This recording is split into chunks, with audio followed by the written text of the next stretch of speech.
Unidentified aircraft hit a base, run by Iranian-backed militias, in Syria's eastern province of Deir Ez-Zor near the Iraqi border, where Tehran has in the last year expanded its military presence, residents, and military sources said, yesterday, Reuters reports. They said, the strikes were south of the town of Mayadeen along the Euphrates River, which has become a major base for several Shia militias, mostly from Iraq, since Daesh militants were driven out nearly 4 years ago.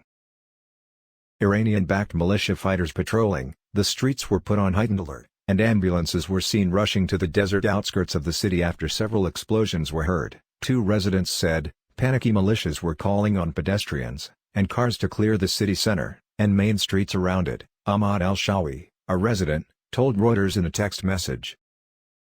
The militias now control the mainly Sunni tribal town, part of a growing presence across Deir Ez-Zor province, residents and military sources say. The air attacks were not immediately reported on Syrian state media, which has previously denied that thousands of Iranian-backed militia fighters are deployed across large parts of the country.